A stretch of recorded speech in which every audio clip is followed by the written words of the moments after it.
ग्वालियर प्रवास पर आए और बोले विजयपुर में चुनाव के लिए मुझे बोला होता तो प्रचार करने अवश्य जाता।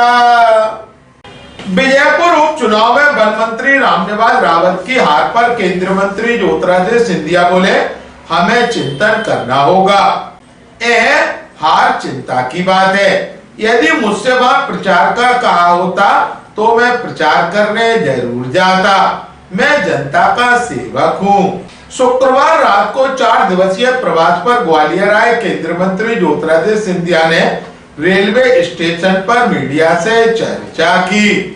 उन्होंने महाराष्ट्र में भाजपा की जीत को अभूतपूर्व जीत बताते हुए कहा कि यह सब प्रधानमंत्री नरेंद्र मोदी जी के विश्वास के कारण ही संभव हुआ। महाराष्ट्र की जनता को दिल की गहराइयों से सिंधिया ने धन्यवाद दिया। उनका कहना है कि शासन और प्रशासन के साथ ही मोदी की नीतियों को जनता ने सम्मानित किया।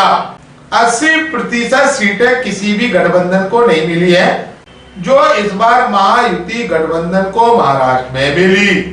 इस विश्वास पर हम खरे भी उतरेंगे।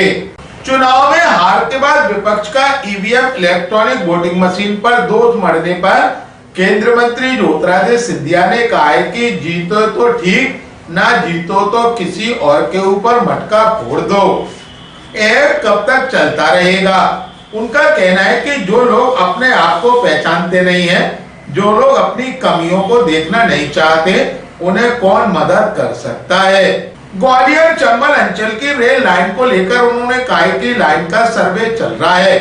पिपरई से लेकर चंदेरी तक लाइन का सर्वे हो रहा। मैं इसके लिए दिल की गहराइयों से प्रधानमंत्री जी का धन्यवाद देना चाहता हूँ। ग्वालियर अभी तक से चर्चा के दौरान केंद्रीय मंत्री ज्योतिरादित्य सिंधिया ने कहा, मेरा 4 दिन का प्रवास है और पूरे संभाग का प्रवास है। गुना, अशोकनगर, शिवपुरी समूचे क्षेत्र का प्रवास है।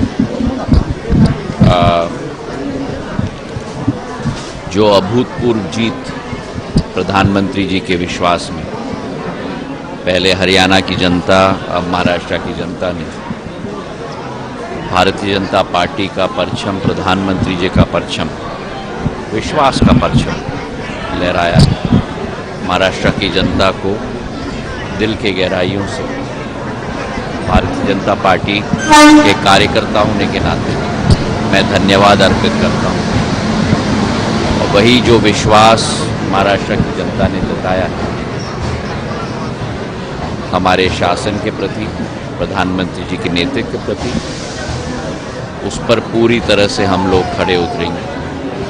जो इतिहास महाराष्ट्र की जनता ने रचा है, कभी भी 288 सीट में से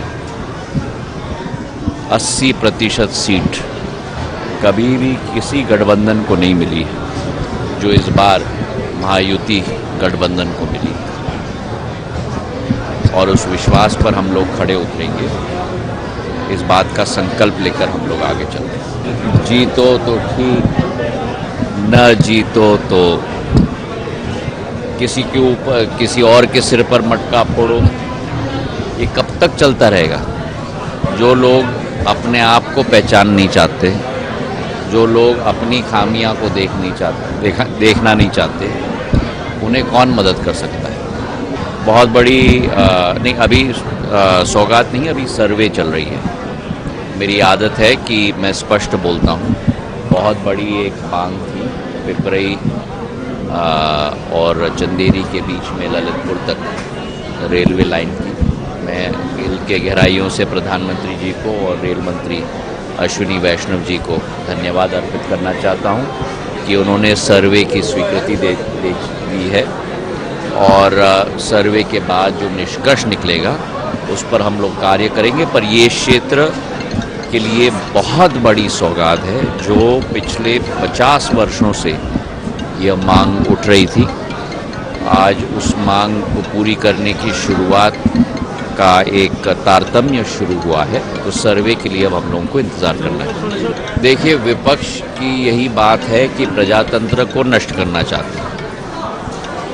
जिनकी सोच स्वयं सकारात्मक न हो, उनसे क्या अपेक्षा की जा सकती है? एक तरफ प्रधानमंत्री जी के नेतृत्व में हमारी सरकार देश को आगे बढ़ा रही है।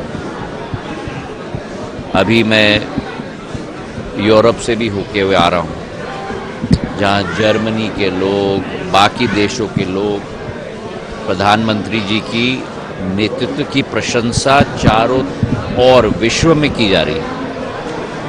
लेकिन प्रजातंत्र के मंदिर को भंग करने में ही विपक्ष पूरी तरह से लगी हुई है, और उसमें भी एकता नहीं है। उसमें भी कई दल हैं जो चाहते हैं कि संसद चले, पर एक दल की हट है। अब हट के सामने जनता ने तो एक बार नहीं, 2 बार नहीं, 3 बार जवाब दे दिया। इसमें हमें चिंतन करना होगा। जरूर चिंता की बात है, पर मतों में भी बढ़ोतरी हुई है। और अगर मुझे कहा जाता तो मैं जरूर जाता।